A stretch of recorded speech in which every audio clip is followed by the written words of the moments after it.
మీ business ఏదైనా మీ ఊర్లో promotion చేయాలంటే అది సుమన్ టీవీతోనే సాధ్యం. ఇప్పుడే సంప్రదించండి. నమస్తే, వెల్కమ్ టు సుమన్ టీవీ. నా పేరు సాయినాథ్. కందుకూరులో ఒక రైడర్ అయితే కనిపించారో ఆ రైడర్ బెంగళూరు నుంచి డైరెక్ట్ కందుకూరుకు వచ్చి చాలా లాంగ్ డ్రైవ్స్ కూడా చేస్తారు. మంచిగా గ్లౌజులు వేసుకొని, ఇంకా రైడింగ్ జాకెట్, మంచి హెల్మెట్ వేసుకొని డామినర్ బైక్తో అలా వెళ్తూ ఉండగా ఆ రైడర్ అసలు ఎక్కడికెక్కడికి వెళ్తారు, ఇంకా సోలో ట్రావెల్స్ ఏమైనా చేస్తారా, లేకపోతే గ్రూప్ రైడ్స్ ఏమైనా చేస్తారా, వాళ్ళని అడిగి తెలుసుకునే ప్రయత్నం చేద్దాం. నమస్తే సార్, మీ పేరు? మొహమ్మద్. మంచి బైక్ ఉంది, చాలా రైడింగ్ జాకెట్ వేసుకున్నారు. ఎక్కడికైనా సోలో ట్రావెలింగ్ ఏమైనా చేస్తున్నారు, లేకపోతే గ్రూప్ రైడ్స్ ఏమైనా చేస్తున్నారు? నేను ఎప్పుడు సోలోగానే ట్రావెల్ చేస్తాను. అండ్ జాకెట్, గేర్ ఆబ్వియస్ గా ఇవన్నీ బేసిక్ అనమాట. ఎంత పెద్ద బైక్స్ కొన్నా ఈ రోజులో చూస్తూనే ఉన్నారు కదా, యూట్యూబ్, ఇన్స్టాగ్రామ్, ఎక్కడ చూసినా చప్రి అని ఒకటి బాగా హైలైట్ అవుతుంది. సో ఈఎంఐ పెట్టేయడం, ఏదో బైక్ కొనేయడం, కనీసం షూస్ కూడా వేసుకోరు, జస్ట్ చెప్పులు వేసుకొని, గేర్ లేకుండా, హెల్మెట్ అట్లీస్ట్ బేసిక్ కదా. సో అవన్నీ పక్కన పెట్టేసి షో ఆఫ్ చేయడానికి ప్రాపర్ ప్లేస్ లో ఇన్వెస్ట్ చేయకుండా ఏదో సరదాగా షో ఆఫ్ చేస్తూ, వీలీస్ చేస్తూ, బర్న్అవుట్ చేస్తూ, యాక్సిడెంట్స్ అయ్యి అనవసరంగా వాళ్ళకి ప్రాబ్లము, వాళ్ళ ఇంట్లో వాళ్ళకి ప్రాబ్లము, ఏం యూజ్ ఉండదు కదా. సో ఎక్కడన్నా ఇన్వెస్ట్ చేయాలి అంటే ప్రాపర్గా సేఫ్టీ మీద ఇన్వెస్ట్ చేయాలి. అండ్ ఇదొక ప్యాషన్ లా ఉండాలి, కానీ ఏదో షో ఆఫ్ కింద ఏదో చేయాలి కాబట్టి అందరు చేస్తున్నారు నేను చేయాలి అనేలా ఉండకూడదు అనమాట. సో నా ఫ్రెండ్ సర్కిల్లో అయినా ఎక్కడైనా సరే నేను చెప్పేది అదే, ఇన్వెస్ట్ చేస్తున్నారు అంటే ప్రాపర్గా ఇన్వెస్ట్ చేయండి. ఇప్పుడు ఈ బైక్ ఇంత పెద్ద చూస్తున్నారు మీరు, ఇట్స్ నాట్ లైక్ ఏదో ఫ్యాన్సీ బైక్ తీసుకోవాలి అలా అని కాదు. నేను బెంగళూరులో ఉంటా. బెంగళూరు నుంచి మా ఇంటికి ఒక 600-700 కిలోమీటర్స్ ఉంటుంది అనమాట. సో ఎప్పుడు వెళ్ళినా నేను బైక్ మీద వెళ్తా. బస్సులు, ట్రైన్లు నచ్చదు ఎందుకో మరి. అండ్ అందుకే నేను తీసుకున్న బైక్ కూడా ఫ్యాన్సీ స్టఫ్ కాకుండా క్రూజింగ్కి పనికొచ్చేలాగా, లాంగ్ డ్రైవ్కి పనికొచ్చేలాగా, నాకు కంఫర్టబుల్గా ఉండేలాగా, and at the same time normal bag పెట్టుకొని బ్యాక్ మీద ప్రెషర్ తీసుకొని అలా కాకుండా మనీ సేవ్ చేసుకుంటూ, ఉన్న శాలరీలో ప్రాపర్గా ప్లాన్ చేసుకుంటూ, ఇన్వెస్ట్ చేసుకుంటూ ఇప్పుడు ట్రావెల్ చేస్తున్నా. నాకు యాక్సిడెంట్ అవ్వలేదు అని కాదు, నాకు కూడా అయ్యాయి. సో ఇన్వెస్ట్, ఇది కనిపిస్తున్నా మొత్తం చినిగిపోయి. సో లాస్ట్ టైం నాకు యాక్సిడెంట్ అయింది నా ఓల్డ్ బైక్ మీద. గేర్ ఉంది కాబట్టి నాకేం కాల. ఇవి కొత్త సెట్ ఆఫ్ గ్లవ్స్. పాత గ్లవ్స్ లో నక్కల్స్ ఉంటాయి అనమాట ఇక్కడ. అదంతా కంప్లీట్ గా వార్న్ అవుట్ అయిపోయింది యాక్సిడెంట్ లో. కింద పడి ఒక 20 meters వరకు డ్రాగ్ అవుతూ వెళ్ళిపోయాను. సో ఇంకా అవన్నీ ఒక్కో దాని నుంచి నేర్చుకుంటూ, ఒక్కొక్క రైడ్, ఒక్కొక్క ఎక్స్పీరియన్స్ నుంచి నేర్చుకుంటూ, మళ్ళీ ఆ ఇష్యూ ఫేస్ చేయకుండా ఉన్న దాంట్లో ఎలా సాల్వ్ చేసుకోవాలని అనుకుంటూ, ఫ్రెండ్స్ని మోటివేట్ చేసుకుంటూ ఇలా తిరుగుతున్నాను అనమాట. ప్రాపర్ ఎక్కడ సార్? ప్రాపర్ మాది కందుకూరే. ఇక్కడ ఒక 25 years ఉన్నాం. ఇక్కడ MRC స్కూల్లో చదివా, వివేకాలో ఇంటర్ చేశాను. తర్వాత నాన్న రిటైర్ అయిపోయి ట్రాన్స్ఫర్ అయిపోయింది అనమాట. సో అద్దంకి వెళ్ళాం, అక్కడ నుంచి నర్సరావుపేటలో ఇప్పుడు సెటిల్ అయి ఉన్నాం. నేను జాబ్ బేసిస్ బెంగళూరులో ఉంటాను, అక్కడ ఒక్కనే ఉంటాను అనమాట. మామూలుగా రైడింగ్ కమ్యూనిటీకి మీరు ఏమైనా మెసేజ్ ఇస్తారు సార్? సేమ్ ఇప్పుడు చెప్పిందే, షో ఆఫ్ చేయకండి, అవసరం లేదు. ఎవరికో చూపించుకోవడానికి ఏదో చేయడం వల్ల మీకు వచ్చేదేం లేదు, మీరే ప్రాబ్లంలో పడతారు. Invest at the right place, గేర్లో ఇన్వెస్ట్ చేయండి, మంచి హెల్మెట్ తీసుకోండి. ఒక కోట్ ఉంటుంది అనమాట, లైక్ లెట్స్ సే మీ బైక్ ఒక 3 lakhs అనుకోండి, దాంట్లో ఒక 10% అట్లీస్ట్ మీరు హెల్మెట్ మీద ఇన్వెస్ట్ చేయాలి. So for example AGV helmet తీసుకుంటే అదొక 30,000లో వస్తుంది అనమాట. కానీ అది ఎంత ప్రాపర్గా ఉంటుందంటే లిటరల్గా బస్ కింద పడి టైర్ తల మీద నుంచి ఎక్కేసినా ఏం కాదు. సో రైట్ ప్లేస్లో ఇన్వెస్ట్ చేయండి, షో ఆఫ్ చేయకండి, రైట్ రెస్పాన్సిబుల్, అంతే. అంతకు మించి ఎవరైనా చెప్పేదేం లేదు. అది ఎంత పెద్ద రేసర్ అయినా కానీ, ఎంత బేసిక్ లెవెల్లో రైడ్ చేసే, స్కూటీ మీద వెళ్తున్నా కానీ, ఇప్పుడు టౌన్లో చూస్తున్నారు, ఒక్కడైనా హెల్మెట్ పెట్టుకున్నారా? లేదు కదా. ఇప్పుడు బెంగళూరు ఉంది, హెల్మెట్ పెట్టకుండా జనాలు కనిపించరు. ఎందుకంటే భయం అనుకోండి, పోలీసులు అనుకోండి, చాలా ఎక్కువ పడుతుంది అనుకోండి, ఏమన్నా కానీ సేఫ్టీ ఇంపార్టెంట్ కదా. మన కోసం ఇంట్లో పేరెంట్స్ వెయిట్ చేస్తుంటారు, పెళ్ళైన వాళ్ళకి పిల్లలు వెయిట్ చేస్తుంటారు. సో కొంచెం రెస్పాన్సిబుల్గా రైడ్ చేస్తే మనకి ప్రాబ్లం ఉండదు, మన వల్ల అవతల వాళ్ళకి ప్రాబ్లం ఉండదు. ఫ్యూచర్లో ఏమన్నా డ్రీమ్ రైడ్స్ ఏమైనా ఉన్నాయా? ఆబ్వియస్ గా, అంటే ప్రతి రైడర్ కి లదాఖ్ రైడ్ అనేది ఒక డ్రీమ్ రైడ్ అనమాట. సో అది హోల్ ఇండియా కవర్ చేయడం వేరు, ప్లస్ లదాఖ్ అది ఎక్స్ట్రీమ్ క్లైమేట్ కంపల్సరీగా. అది చాలా టైం ఉండాలి, చాలా డెడికేషన్ ఉండాలి దానికి. సో డెఫినెట్ గా లదాఖ్ ప్లాన్ అయితే ఉంది. బట్ ఆ లోపు నేను నా గేర్ కూడా అప్గ్రేడ్ చేసుకోవాలి కంప్లీట్ గా. అండ్ ఈ బైక్ చెప్పాను కదా, క్రూజింగ్ అనమాట. సో క్రూజింగ్ కి బాబానికి వస్తుంది, plus high altitude, at the same time off roading కి ఇవి అలాయ్ వీల్స్ ఆబ్వియస్ గా. సో ప్రాపర్ ఆఫ్ రోడింగ్ చేయాలి అంటే స్పోక్ వీల్స్ ఉండాలి. అంటే బైక్ ఏమైనా మోడిఫై చేశారు, లేకపోతే ఏమైనా మోడిఫికేషన్స్ ఏమి చేయను, చెప్పాను కదా ఇందాక, ఫ్యాన్సీ స్టఫ్ నేను ఏమి చేయను. ఫస్ట్ ఆఫ్ ఆల్ నాకు సైలెన్సర్ మారుస్తారు చూడండి బైక్ కొనగానే, అది ఇరిటేషన్ వచ్చేస్తుంది అనమాట. సౌండ్ అయినా ఇరిటేషన్. పెద్ద వర్త్ ఏం కాదు. ఎగ్జాక్ట్ గా సౌండ్ కోసం చేస్తారు, ఇంకేం లేదు. ఇప్పుడు నార్మల్ గా ప్రాపర్ మోటో జీపీలో ఉన్న వాళ్ళు అప్గ్రేడ్ చేస్తున్నారు అంటే వాళ్ళు పర్ఫార్మెన్స్ కోసం చేస్తారు. పర్ఫార్మెన్స్ కోసం చేసే వాళ్ళు రోడ్డు మీద చేయాల్సిన అవసరం లేదు కదా. వాళ్ళు జస్ట్ షో ఆఫ్ చేయడానికి ఆ సౌండ్ ఎక్కువ వస్తుందని ఆ సైలెన్సర్ మార్చేసి, అంటే ఇప్పుడు లిటరల్ గా మాట్లాడాలంటే కంపెనీ వాడు అంత R&D చేసి ఇన్ని సంవత్సరాలు చేసి వాడు తయారు చేసిన వాడికి తెలీదా ఏ సైలెన్సర్ పెట్టాలి ఏ సైలెన్సర్ పెట్టకూడదు అని చెప్పేసి. సో ట్రాఫిక్ రెగ్యులేషన్స్ కూడా ఫాలో అవ్వాలి. సో ప్రాపర్ ప్లేస్ లో ఇన్వెస్ట్ చేసుకోవాలన్నమాట. అండ్ ఇది నా రిక్వైర్మెంట్ బేసిస్ మీద నాకు క్రూజింగ్ కి పనికి వస్తుందని నేను ఇది తీసుకున్నాను. స్పీడ్ ఎక్కువే కాదనట్లా, పవర్ ఎక్కువే, బిహెచ్పి ఎక్కువే, సీసీ ఎక్కువే, కానీ ఎక్కడ ఎలా వాడాలో అలా వాడుకోవాలి.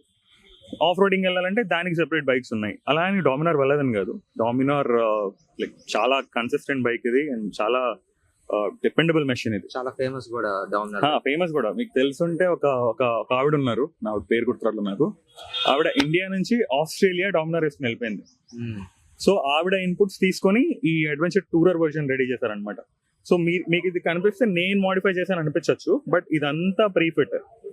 కంపెనీ నుంచి అడ్వెంచర్ టూరర్ డామినార్ 400 ఇలాగే వస్తుంది. Visor, knuckle guards, sump guard, saddle stays, top mount rack అన్ని కలిపి వస్తాయి అనమాట. సో లేదు, నేను మోడిఫై ఏం చేయలేదు.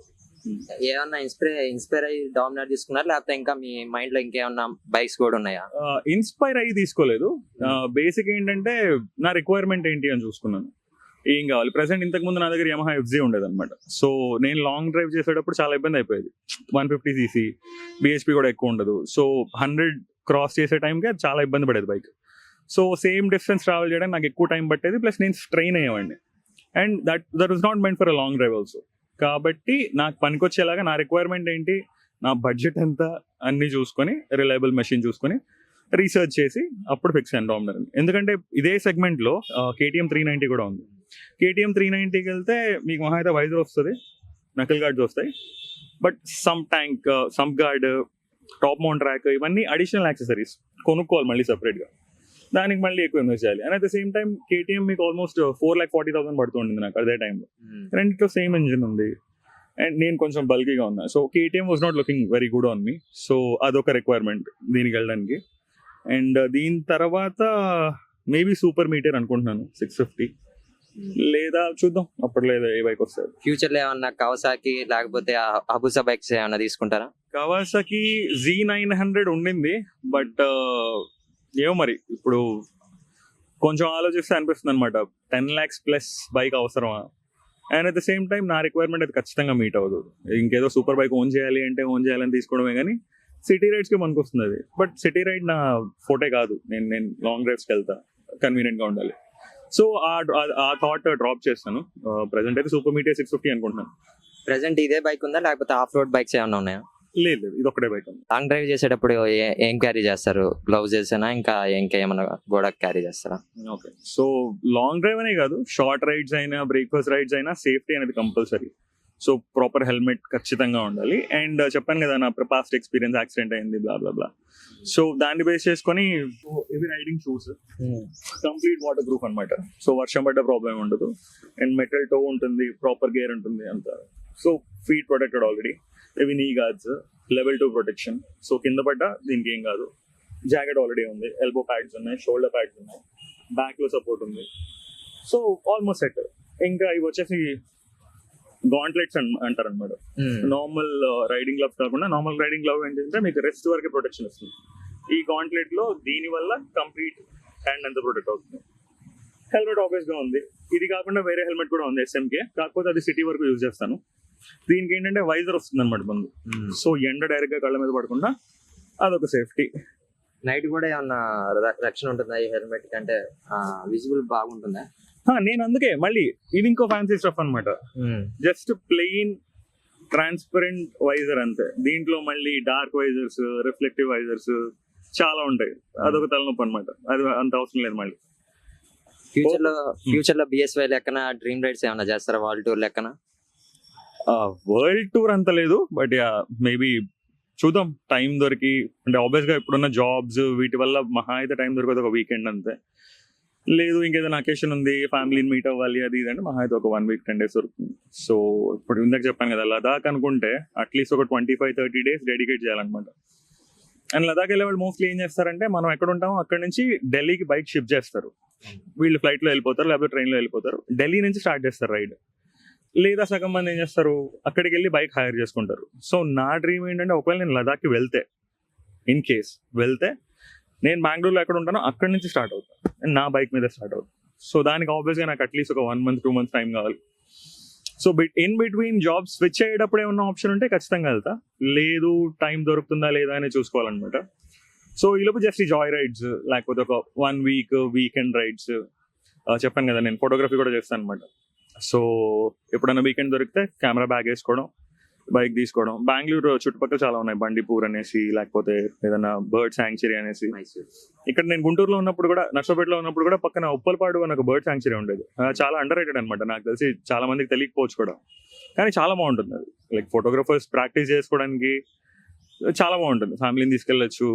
సో అలాగా మైసూర్ ఉంది, మైసూర్ జూ ఉంది, అక్కడ రంగనతిట్టు అని ఒక బర్డ్ శాంక్చురీ ఉంది, అక్కడికి వెళ్ళిపోవచ్చు. ఎంత 150-300 kilometers అంతే. నాకు పాండిచేరి దగ్గర, పాండిచేరి ఒక 500 kilometers పడుతుంది. సో వీకెండ్ వెళ్ళిపోవడం, అక్కడ టైం స్పెండ్ చేయడం, ఫొటోస్ తీసుకోవడం, నాకు ప్రాక్టీస్ అయినట్టు ఉంటుంది. మళ్ళీ వెనక్కి వచ్చేయడం, కొంచెం రిఫ్రెష్ అయినట్టు ఉంటుంది అనమాట ఈ బిజీ లైఫ్ నుంచి. సో అంతే, ప్రెసెంట్ అయితే అంతే. ఏమో చూద్దాం, హోప్ఫుల్లీ. ఇప్పుడు వరకు కర్ణాటక, ఆంధ్రప్రదేశ్ అన్న వేరే స్టేట్స్ కూడా ఏమన్నా రైడ్ చేశారా? ఇంకా చెప్పాలంటే తెలంగాణ కూడా యాడ్ చేసుకోవచ్చు, ఎందుకంటే హైదరాబాద్ చాలా సార్లు వెళ్ళాను. అండ్ ప్రస్తుతానికి అయితే అంతే. నార్త్ అయితే ఇప్పటిదాకా టచ్ చేయలేదు ఎప్పుడు. సో నెక్స్ట్ మంత్ నా బర్త్డే ఉంది, అనుకుంటున్నాం కన్యాకుమారి రైడ్ ప్లాన్ చేయాలి అని చెప్పేసి. అండ్ నేను మాక్సిమం సోలో వెళ్తా, ఎందుకంటే బంచ్లో మీరు ఎప్పుడైనా ప్లాన్ చేసినా కానీ అది ఎప్పుడు వర్కౌట్ అవ్వదు అనమాట. సో నేను ఒక్కడే వెళ్తే నా ఇష్టం, ఎక్కడ ఆగాలనుకుంటే అక్కడ ఆగుతా, ఎప్పుడు వాటర్ తాగాలంటే అప్పుడు వాటర్ తాగుతా. సో అలా ఒక్కడే రైడ్ చేస్తాను. Thank you sir.